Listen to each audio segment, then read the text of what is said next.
कोकोमी की team Amna ngasi ayuk Borobekra da leiriba inmates sing unarunabagi chatpagi lambida Mongbung khun yorakpada Kuki militant singna nongmai kaptharaktuna landarakpadagi Borobekra yoba ngamdana halakre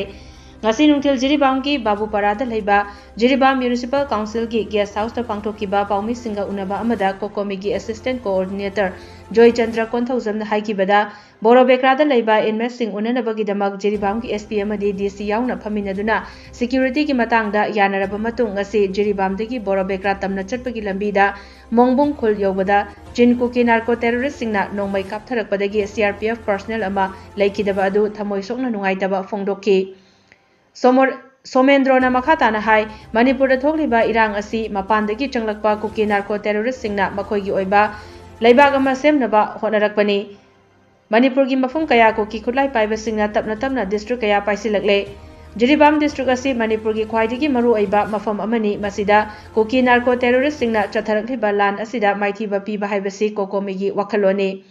forces singda khut thaba khaktanatana central force singdasu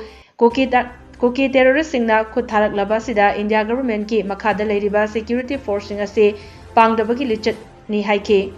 mahakna makhatana hai Borobekra da leiriba ichilenau singa unaduna awa nungai awat apa kaya tathok tasin tauruna ba chatpagi khongchatta tamnana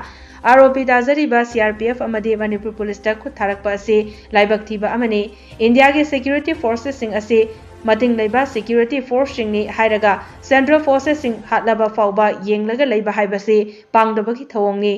ngasigi paumi singa unaba aduda Kokomi women wing assistant coordinator W Luwang Leima Kokomi women wing gi assistant coordinator Tharakshana amadi Kokomi gi maruiba thaumi kayasu saruk yaki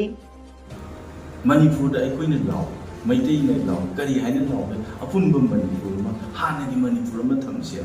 Manipur gi apunba saktam kaibiya Manipur gi apunba saktam singdar khudima ki mayokta aikoi major community oiba maitai na likuni aibse aikoina na law ga la aduna haiba aikoi gi Manipur ko separate administration demand toriba adu munab sing gi na ko terrorist sing achibo maithi go bi ga haira ga aikoi amatu na tungdi go maithi go bi ga dum makoi aikoi na ngasi NRC demand to NRC haibse aikoi gi India gi chana kaunoni foreigner sing gi khantung na gi chana kaunoni haiba NRCC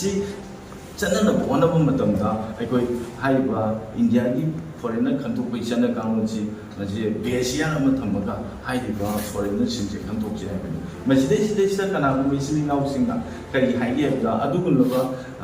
hai Kuki narco terrorist sing gi civil society organization bu waja natraga mukhogi authority amaga aikoi gi wari shawana matamda aikoi na mukoi gi wari shawana kari maran gi marada haiba aikoi gi 51 besia waraga natraga 61 besia waraga 51 besia waraga aikoi NRC chana ga dam hai 51 besia waraga chana ga dam NRC acha maji aikoi na chana ga ba adugunba sing Kuki narco terrorist sing gi leader sing gi 51 ni matung da chana ba foreigner na da wa 51 ni matung da chana ba foreigner du lai ko wari sawa ga bani aduga aikoi wari sa ga su aikoi hana digi lemina ba aduga Kuki sing wari sa ne ha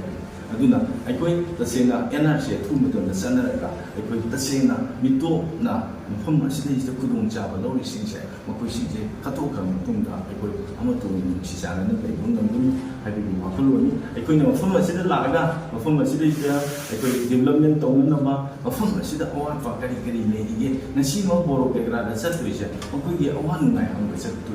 awan ngai hang ba sida makoi gi aikoi department da aikoi wari sai DC da wari sai SP da wari sai mari leina ba aikoi lenga da wari sai kari ina sage mu tamda hausit nei ba awan ba tar singi kari awan pa nei gi hai se masi lenga bi do mani ko mi na bi gi ne na la cha